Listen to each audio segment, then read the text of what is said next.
मित्रो, तुम्हाला सर्वप्रथम या फळांच्याकडे पाहिल्यानंतर वाटेल की ही काळ्या कलरची ॲपल आहेत, पण ही ॲपल नसून हे आहेत प्लम. चीन आणि युरोपमधील हे फळ आहेत. आता आपल्या देशामध्ये हिमाचल प्रदेश आणि जम्मू काश्मीरमध्ये यांची लागवड केली जाते. तर मंडळी, त्याला इंग्रजीमध्ये प्लम आणि हिंदीमध्ये आलू बुखारा असं म्हणतात. मराठीत त्याला असं स्पेसिफिक नाव नाही आहे. आता आपण याचे फायदे काय आहेत ते पाहूया. तर याच्यामध्ये अँटीऑक्सिडंट खूप असल्यामुळं तुमची त्वचा चांगली व निरोगी राहते. याच्यामध्ये फायबर जास्त आहेत. फायबर जास्त असल्यामुळं तुमची पचनशक्ती चांगली राहते आणि व्हिटॅमिन सी असल्यामुळं तुमची प्रतिकारशक्ती वाढते. आता बघूया मंडळी, याची टेस्ट कशी आहे आणि याचं आतलं टेक्स्चर कसं आहे.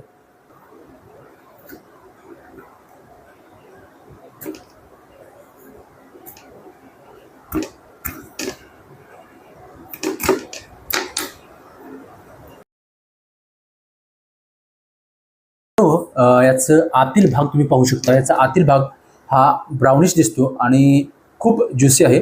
आणि याच्यामध्ये बघा याच्यामध्ये बघा अशा पद्धतीची एक बी असते. याच्यात आपण टेस्ट बघूया.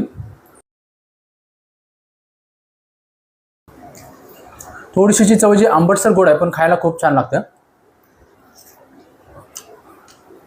तर मंडळी, तुम्हाला जर हे प्लम कुठे बाजारामध्ये दिसले तर नक्की खरेदी करा. फळे खा आणि निरोगी राहा. आणि अशाच नवीन नवीन माहितीसाठी मला फॉलो करायला अजिबात विसरू नका.